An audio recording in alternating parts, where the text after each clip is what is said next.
Okay, let's move to introduction. North Korea, well known as the Democratic People's Republic of Korea, DPRK, is located in East Asia, with its capital city in Pyongyang. This country uses a socialist economic system because most economic activities are controlled by the government. Despite facing international sanction, North Korea continues to produce traditional and local products that represent its culture, which is Kaesong Koryo Insang, or Korean red ginseng. It's the one of the traditional products that reflects the country's identity and has economic potential. It is also highly valued for its health benefit. Korean red ginseng, renowned for its high quality and numerous health benefits. It is also valuable traditional products with strong demand, especially in markets such as China. Assalamualaikum and good morning everyone. Today I will explain the economic system of North Korea. North Korea uses socialist economic system where the government has full control over the country economy.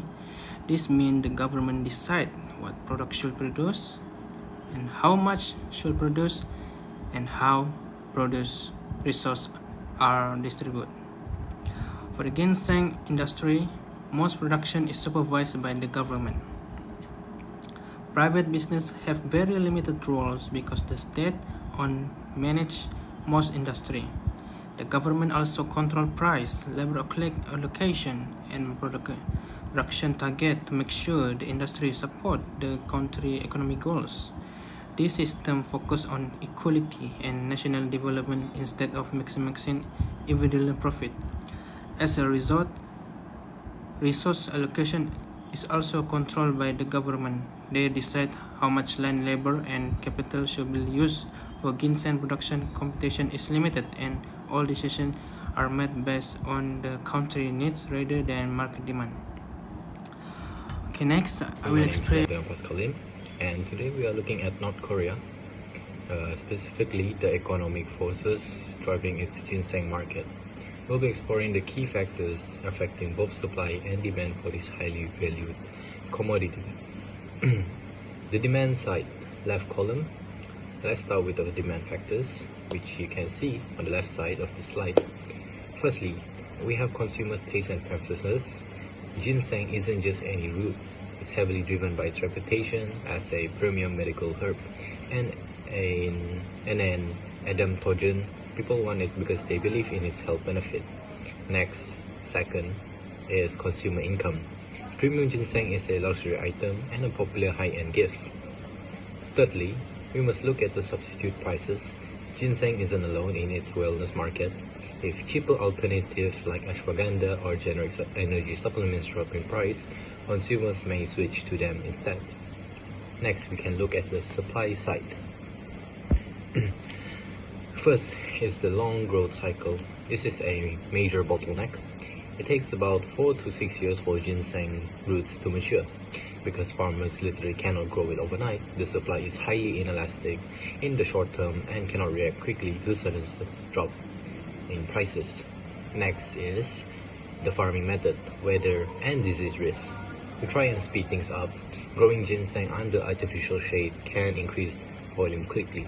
However, it will make the root highly vulnerable to diseases such as root rot. A single root rot can wipe out an entire seasons of supply. Last, we have the risk of and numbers of cells. Because ginseng is so incredibly valuable, it faces heavy threats from thieves, poachers, and even wildlife.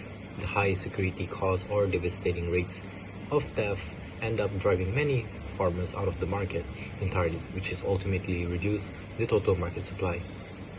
The market gaps, graphs, and conclusion.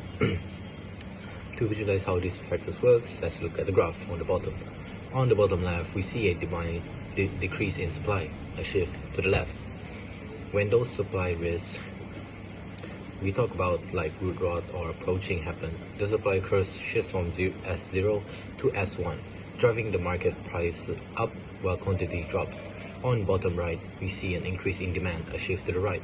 When consumer incomes rises or preferences favor ginseng as a premium luxury, the demand curve shifts from D0 to D1. driving both the equilibrium price and the quantity sold upwards. Understanding these dynamics gives us a clear picture of why North Korea ginseng's market is so volatile yet highly. Next, I will explain how wages are determined in the ginseng industry. In North Korea, wages are mainly set by the government, not by employer or the free market. Workers receive fixed salary according to the government policy. The marginal factor cost is controlled by the government. Labor cost is wage rates follow the counter economic planning, while skilled worker may receive better benefits and incentive.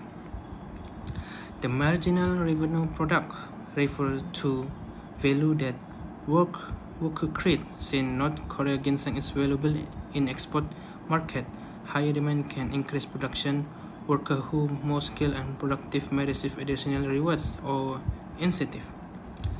In conclusion, wage determination in North Korea depends more on government planning than on market force, helping the government achieve its economic objective. Thank you. Next, I will explain the elasticity of North Korean ginseng.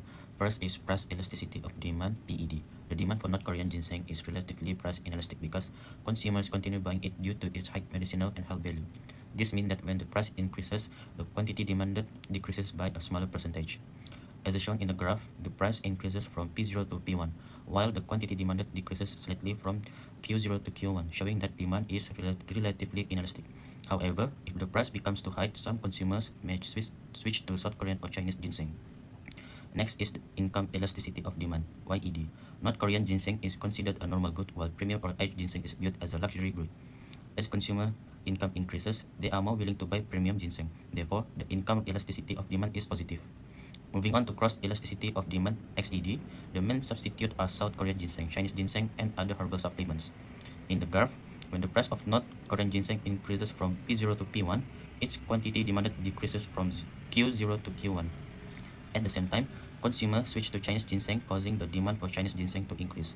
This shows a positive cross elasticity of demand because an increase in the price of one product leads to an increase in demand for its substitute. Finally, price elasticity of supply, PES. In the short run, supply is inelastic because ginseng takes 4 to 6 years to mature, so production cannot increase quickly.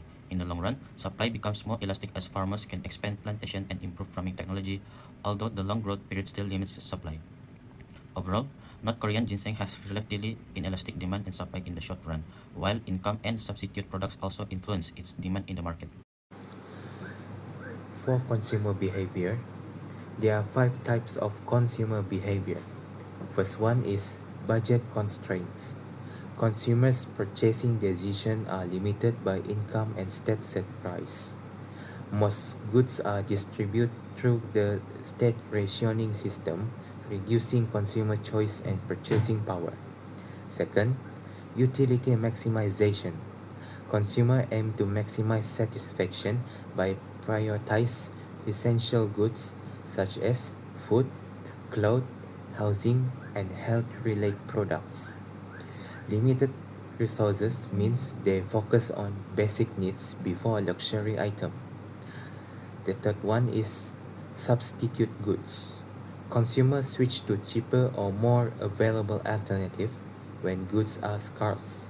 For example, during rice shortage, people may consume potatoes, corn, or other grain, while locally made products often replace imported goods. Number 4, consumer trends. Consumer behavior is influenced by collectivism, self-reliance, and loyalty to the state. Demand remains strong for locally produced goods, red ginseng, and products that support education and work. Last but not least, real-life example. During food shortage or rising price, consumers reduce consumption, purchase substitute goods, and rely on home gardening or state distribute rations.